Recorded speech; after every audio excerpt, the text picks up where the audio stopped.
Okay ka lang ba? Ha? Okay ka lang? Nasaktan ka ba? Ha? Tamaan ba kita? Ipili ka ba? Kamusta ka? Oh, huwag ka na umiyak. Hoy, hoy! Anong ginagawa mo sa anak ko? Bigla ko siya kasi tumawid eh. Wala naman yata. Nasaktan ka ba, anak? Baka napilayan to. Sabi mo sa akin, baka masakit. Wala namang pilay, oh. Sabi niya wala naman siyang pilay, boss. Ano walang pilay? Bata ka, malalaban mo ito kung may pilay o wala. Pasensya na, boss. Kasi biglang tumawid eh. Magbigay ka ng 1,000. Papa-x-ray itong bata. Wala po akong 1,000 eh. Wala kang 1,000. Wala talaga akong pera, boss eh. Ah, ganon. Ayaw mo magbigay? Wala talaga akong mabibigay. Ganon?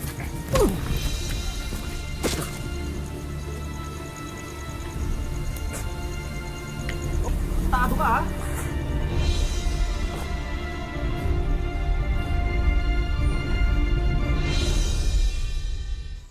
Simpleng tao lang si Ana, isang pedicab driver. Ang bawat padyak niya ang bumubuhay sa kanyang pamilya. Pero sa tinatahak niyang daan, hindi maiwasang malubha. Kakayanin niya kaya na ipagpatuloy ang biyahe ng buhay kung tila bigat ng buong mundo raw ang kanyang pasahero? Magandang araw po mga kapuso. Ako po si Vicky Morales at ito ang Wish Ko Lang. Bakit kasi umalis pa tayo ng Maynila? Pasensya na, mahal. Alam mo naman, natanggal ako sa trabaho noon. Pasensya, puro dalang pasensya. Eh, tinan mo nga, nagbilad lang kami ng mga anak mo. Akala ko, gaganda buhay natin dun. Naghirap din pala. Kasi masyado ka mabait. Sana sa susunod, matuto ka na ng dumiskarte. Hindi ka na nga.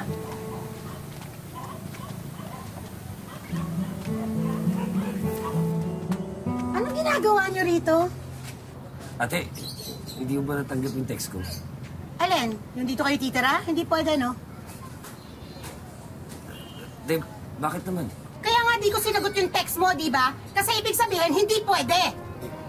Te, saan kami matutulog? Aba, problema niyo na yun. Wala akong pakialam sa kayo matutulog. Teka nga. Hindi na naman sa'yo iniwan tong bahay na to, ah. Ang alam ko sa inyong dalawa ni Alan, iniwan itong bahay na to. Kaya may karapatan din si Alan sa bahay na yan. Aba, kung gusto mo maghabol, di maghabol ka. Wala akong pakialam.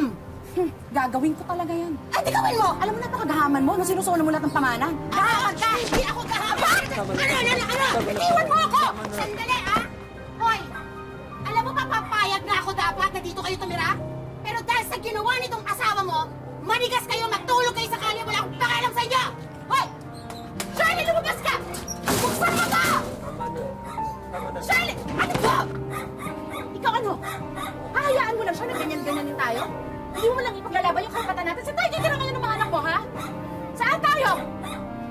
Anong kwenta nito? Shirley! Shirley, ano ba? Lumabas ka!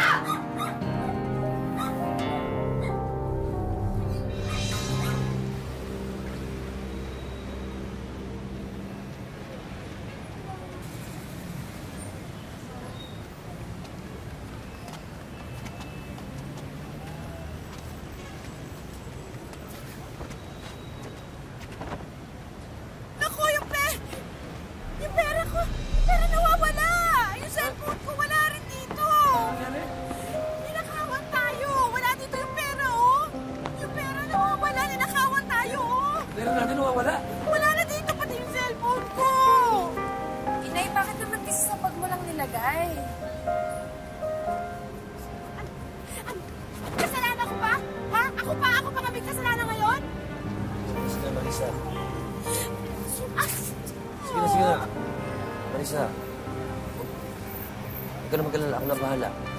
Nagdidilahin siya na lang ako. Alis, yan, si mama ko. Sige na. Sige na,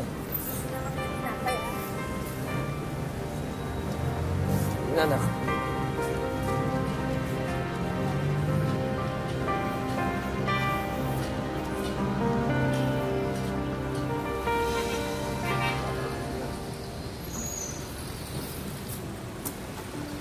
Hoy! Anong ginagawa niyo rito? Teritoryo ko to, ah! Brad, pasensya na. Pati hindi lang pangangailangan. Ito ka mag-alala. Bukas din ako babalik dito. Hindi, walang pasibit-sitsahan dito. Akin na yan! Akin na yan! Brad! Akin na yan! Ano ito? Akin na yan! Babalik dito, ha?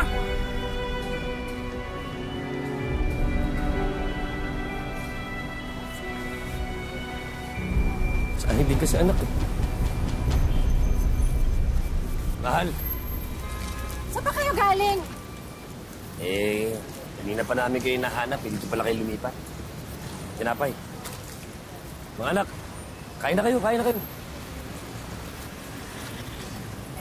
Nabiting natin. Buti na nga lang.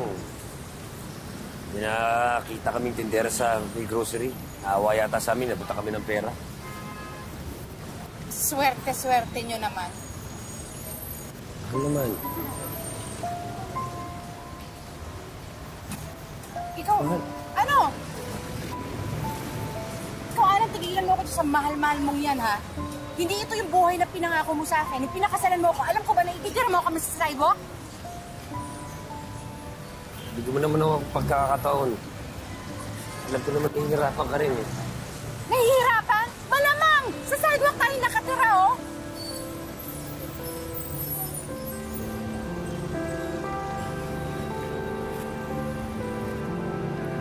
Tira kayo, ha?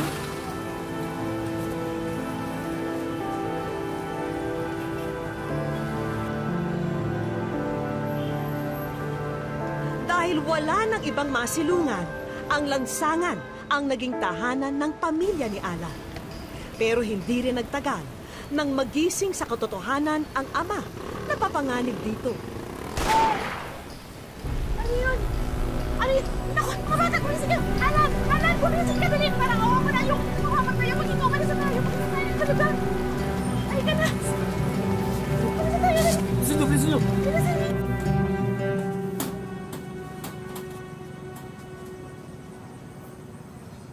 Ate,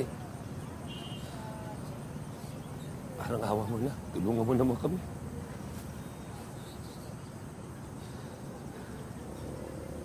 Balita ko, meron daw barilan kagabi. Handong kami, ate. Nakita namin lahat ng pangyayari.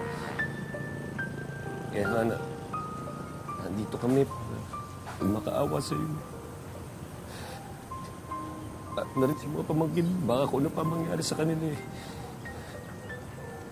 At nag-awa ka naman sa akin, eh. Te, hindi ko na alam gagawin ko eh.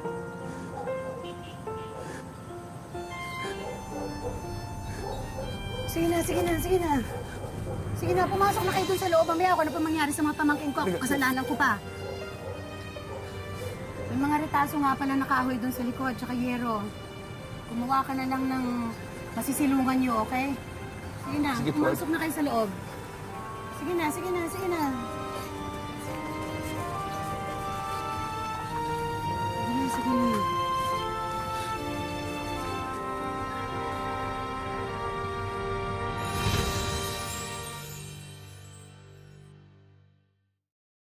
Wish ko lang. Uy, huwag kayo sa minawalis ko. Uy, ano ba? Tigilan nyo na nga yung kakalaro. Putik na mga, tumulong na lang kayo dito. Sama na yan. Na ako. Tay! Ha? Tay, bakit po kayo naka-pedicab? May trabaho na ako. Eh, tinayagan ako ng may-ari nito na ibiyahe ko siya. Swerte ko, di ba? Para sa'yo, swerte na yan. Eh kung sa bagay, sanay ka naman talaga nagpapaalila sa ibang tao, di ba? Kaya bagay ka nga dyan.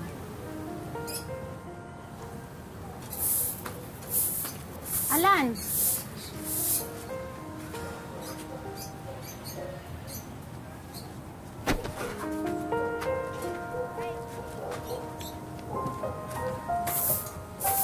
Ate, may trabaho na ako.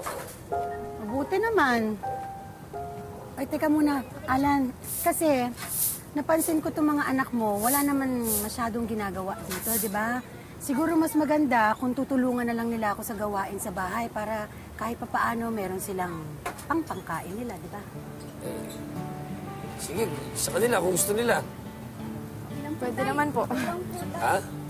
Oo. Sige, di. Sige. O yan. Pasok na ako, ha? O yan. May mga trabaho na rin kayo. Pare-pareho na tayo may trabaho, ha? Sige.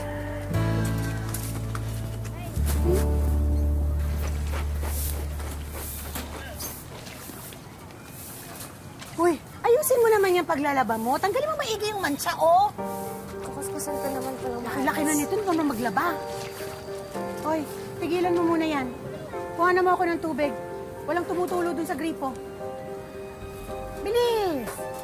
Ayusin mo nga pag-escoba dyan. Kayo naman ang gumagamit dyan, di ba? Kaya nga laging mapanghiyan eh.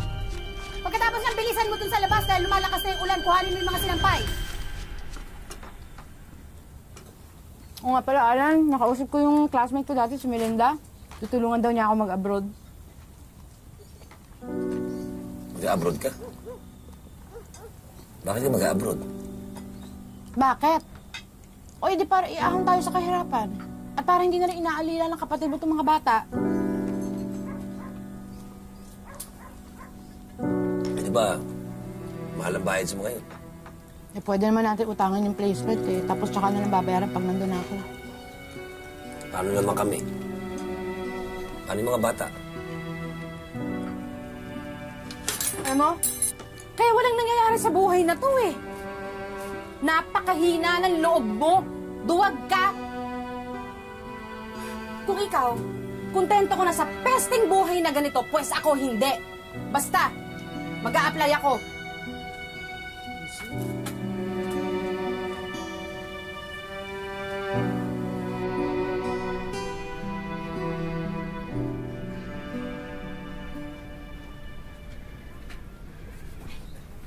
Alan, pahingi naman pera mo. Eh, di ba binigay ko na sa'yo yung kinita ko kahapon? Eh, kulang yun. Baka kasi may kailangan akong bayaran niya. Tsaka alam ko naman may tinatabi ka pa dyan. Sige na.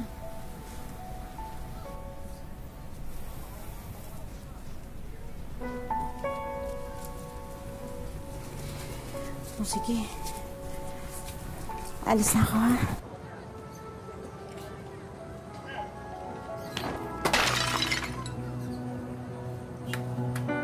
Ano yan, ha? Nagsasampay na lang kayo, makakapasag pa kayo ng paso? Ha?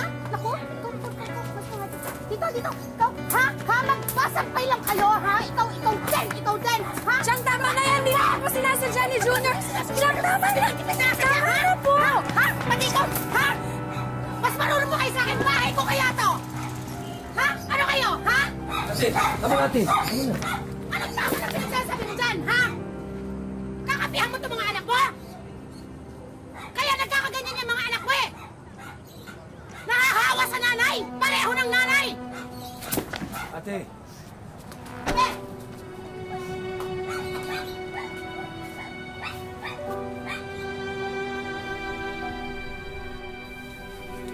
Tay, totoo po ba yung sinabi ni nanay na duwag kayo? Uy, Alma, namang tanong yan. Totoo yun. Duwag ako. Talagang takot ako makipag-away. Takot ako makipag-away kasi takot ako makulong. Dahil kapag makulong ako, eh sino mag-aalaga sa inyo? Ay. Oh, ito na pala nanay nyo. Pagmano kayo? Hindi na, pagod ako. Eh, Alice, maganda mo nga nang makakain ng nanay mo. Sige na. Hindi na rin, busog ako. Kamusta naman lakad mo? Okay naman. Eh, nasa iyo na ba yung mga papeles na sinabi mong makukuha mo ngayong araw na to? Eh, hindi pa nare-release eh.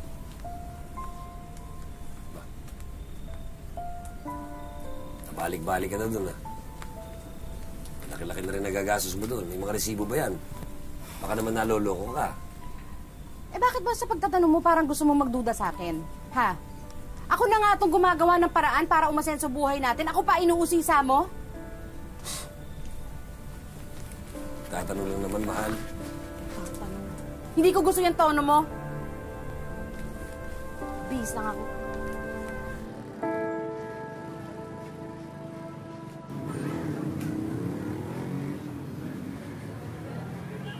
Alan! Pwede ba tayo mag-usap? Ano po, ate?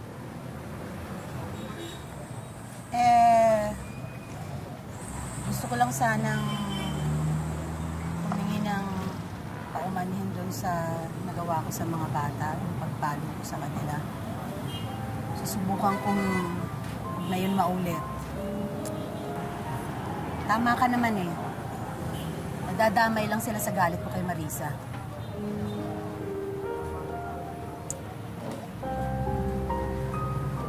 Pero alam mo, Alan,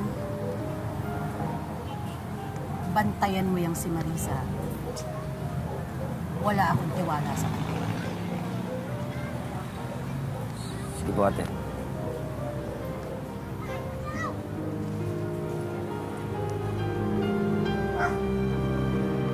Sensya na. Sige na.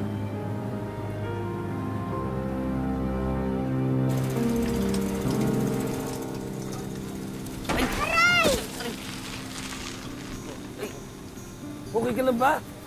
Ha? Okay ka lang? Nasaktan ka ba? Ha? Tamaan ba kita? Ipili ka ba?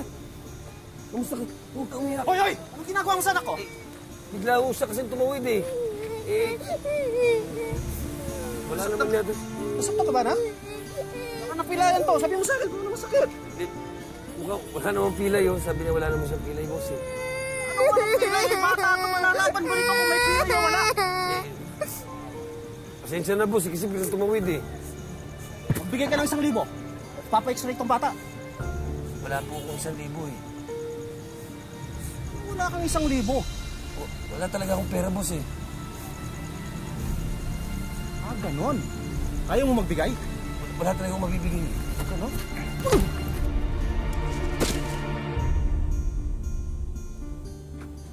Ano nangyari? Wala lang. Problema lang. Anong naging problema? Ang naging problema, hindi naman lumaban yung tatay nyo. Masanay na kayo dahil... Hindi po duwag ang tatay ko. Nay, ayaw lang lumaban ni tatay dahil ayaw niyang makulong. Walang mag-aalaga sa amin. Anong wala? Anong tawag nyo sa ginagawa ko? Di ba ako nag-aalaga sa inyo? Hindi po. Lagi nga po kayong wala dito eh. Ah, ganon. Ganon? Bueno, magsama-sama kayo mag-aama. Di pala nag-aalaga, ah. Ayaw mang magduda sa asawa. Sinundan ni Alan si Marisa. Pero nabigla siya sa kanyang nakita.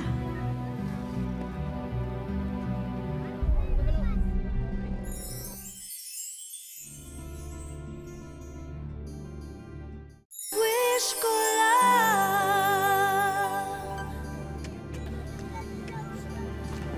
Alan! Alan, ano ba? Hoy! Tama na yan! Alan! Hoy, tigilan niyo na to! Ay! Ano ba? Alan, tama na! Alan! Tama na! Alan, Marisa, ayusin nyo na to ngayon. Eh, ano pa ba masasabi ko? Nahuli niya na ako. Eh, pero Kapitan, hindi niyo naman ako masisisi eh. Ilang taon ako nagtiis sa lalaking yan. Ilang pagkakataon ang binigay ko sa kanya para ayusin yung buhay naming pamilya. Pero habang tumatagal, lalo kami naghihirap. Kaya ayoko na. Ayoko na talaga, Alan eh. Maghiwalay na tayo. Maghiwalay? Magpapalit po kami dito? Alan, gusto mo ba siyang idemanda? Hindi na. Salamat na lang. Matagal na rin namang di sa parte ng buhay namin.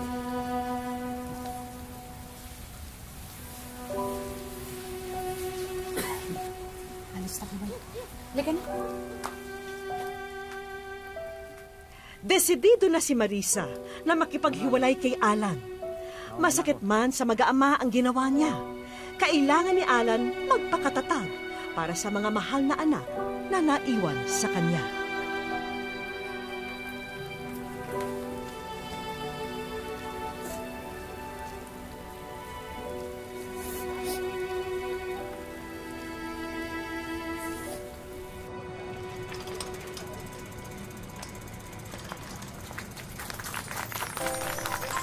Salamat, salamat! Ha?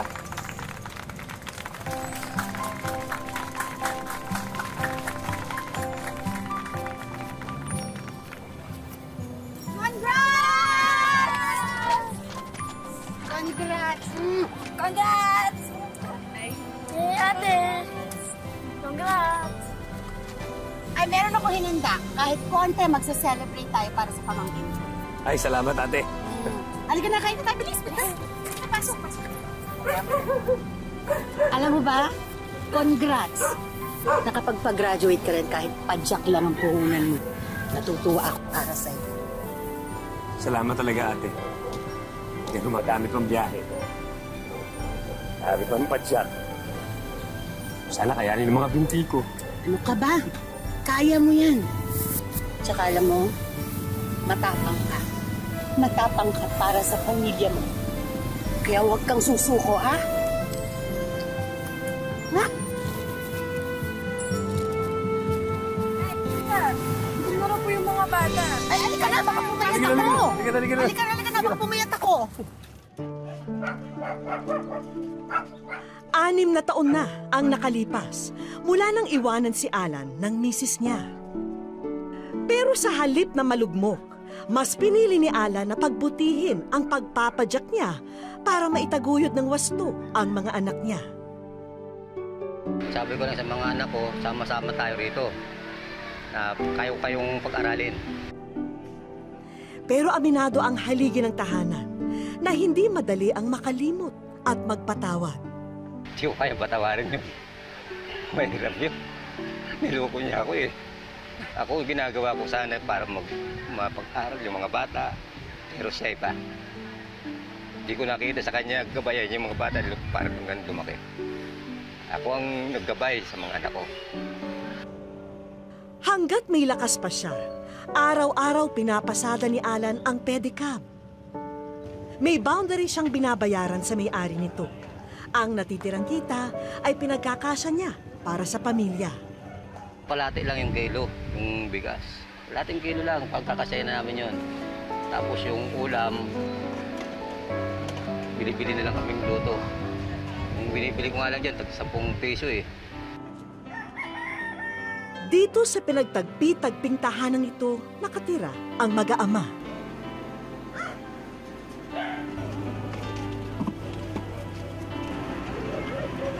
Talagang pag-aaralin niya po kami, pagkain niya po, ibibigay niya pa sa amin. Sobrang bait niya po sa amin. Dahil may asawa na ang nakatatandang kapatid, ramdam ni Alma ang responsibilidad niya bilang anak. Talagang lahat po ginawa niya. Kasi ako lang po talaga yung nakatapos sa amin. Kaya pinilit ko rin po yung sarili ko na makatapos kahit wala po si Mama.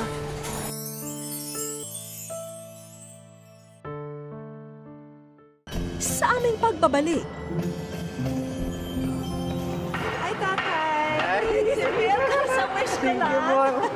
Wish Ko Lang! Habang nagpapadyak, isang pasahero ang pumara kay Alan. Bila.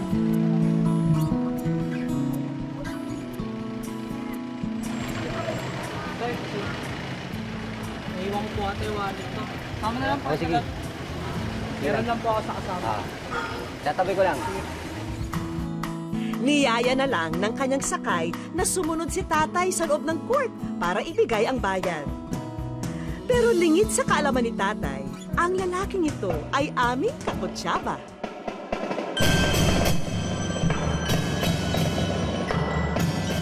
Isang masiglang tugtugin ang bumati kay tatay. Ako na may excited na makilala at sorpresahin ang ating bida. Hi, Tatay! Welcome sa Wish Ko Lang! Anong pakiramdam niyo kayo nasa Wish Ko Lang? Masaya po. Masaya talaga to. Hindi bilang along biro. Parang totoo to. Masaya. Pre, hindi ko pala na magaganito po ang buhay ko. So ano yung pinaka-wish niyo? Ang wish ko talaga makakaroon sarili ko mag-pedicab na sarili ko talaga. Hindi na ako nag-boundary.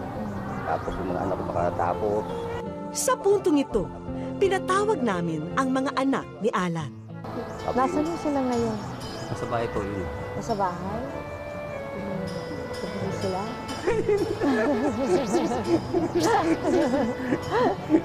Sige. Ito yung paborito ko. Ito ba talaga ang buenas sa buhay, ha? Tay, meron ay papakita sa inyo. Tingnan niyo ito. Pinaalam namin kay Alan ang ginawang pagsulat ng anak na si Alice para sa kanya. Ako po si Alice Buen, taga-Bagong Silangan, Quezon City. Gusto ko po hingi ng tulong ang aking tatay na si Alan Buen. Si Alan Buen ay isang single dad mula ng 2010 dahil nag-asawa ng iba ang aming nanay. Mula noon ay mag-isa niya kaming itinaguyod. Bilang isang nanay, naintindihan mo ba yung ginawa ng mami mo?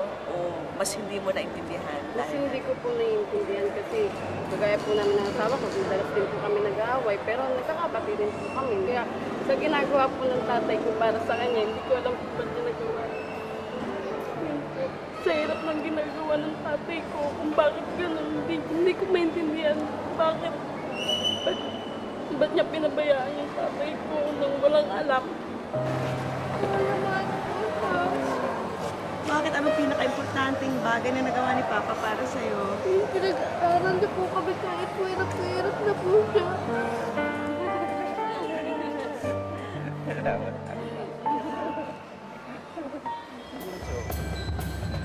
O tay, hudyat na to para magdiwang dahil tignan nyo ang una naming regalo. May sariling pedicab na kayo. Wow! Tay, di ba sabi niyo wish ko ito? Sa inyo na ho yan. Ganda! Gusto niyo i-try? Gusto i-try? Kakaroon ng sarili, hindi na boundary. Ito, nagkaroon na ako sa galing sa gusto lang. Number 1 po kayo sa ako. Thank you. Ang saya ko nito. Batid din namin na inaalala nyo ang naiwang bayarin ni Alma sa eskwelahan. Kaya sana makatulong po ito sa inyo. Nako.